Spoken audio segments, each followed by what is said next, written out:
Hey there, this is Beef. On today's tutorial, I'm going to show you how to build a fully automatic recirculating dried kelp farm. It will give you just loads and loads of dried kelp and XP. Dried kelp is one of the best fuels in Minecraft and is suitable for every occasion. It comes equipped with an item filter to ensure that no aquatic mob drops end up clogging up your system. To use the farm, simply place 5 to 10 dried kelp blocks in each smoker and leave the farm. When you come back, just leave 5 to 10 blocks behind to keep the system primed. The smokers will store the XP indefinitely, so you can come back whenever you want to get the XP. To get XP, flip the levers down and manually remove some kelp from the smoker. When you're done, flip the levers back up to continue using the farm. You can also just break the smokers, but keep in mind this is going to clog up the hoppers below. Here's all the items you'll need to build this farm.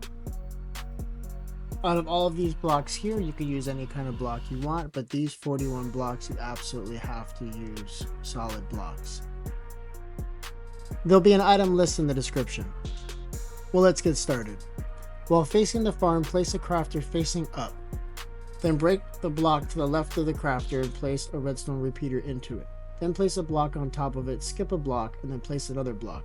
Break the block underneath it and place redstone dust. Then replace the blocks next to it and place a comparator going into that block. Then place a comparator going into the other comparator and place a crafter behind it.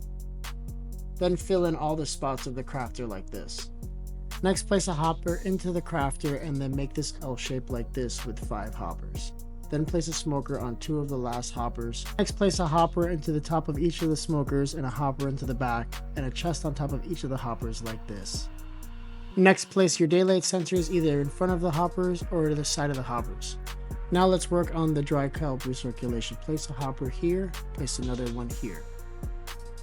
Next, place glass in these spots. You can actually use any kind of block you want here, but I think it looks cool to see the items moving up.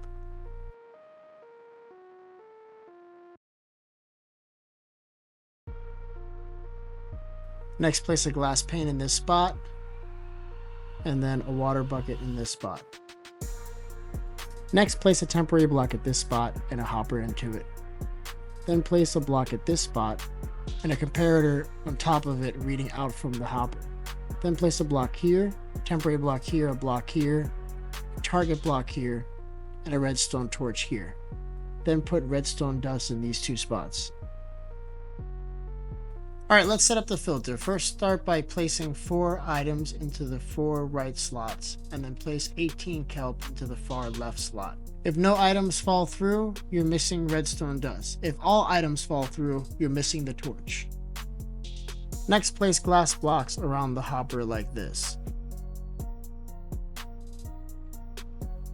including the block above the comparator. Block out by 8 blocks. Next, raise the glass on the other side of the hopper up by 1 and then bring the sides over like this, creating a little gutter we can use to transport the kelp. On the opposite side of the hopper, extend the glass up by 1 and then do a row of signs like this. This will keep the water from falling into this gutter, allowing us to have a separate water flow at this point. Place a row of glass on either side of the gutter. Then place a row of solid blocks. Do the same thing on the other side.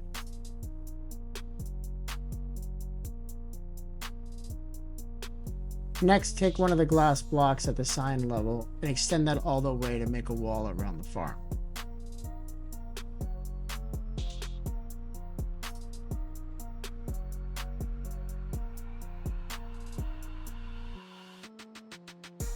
Next, place a water bucket at this spot.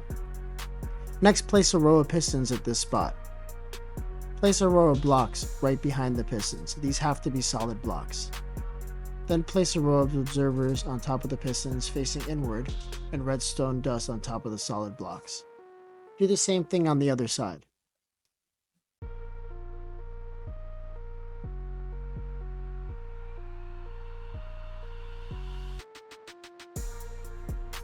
Next, extend the glass on each side of the farm up to the top.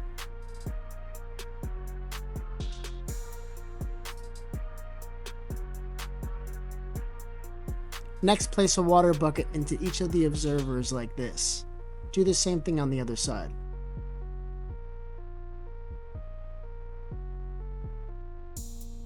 Next, place kelp at each of these spots.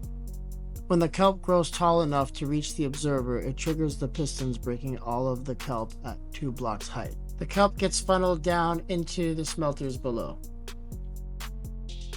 Now cover the top with glass, or make sure that it is either spawn proof or you have it well lit.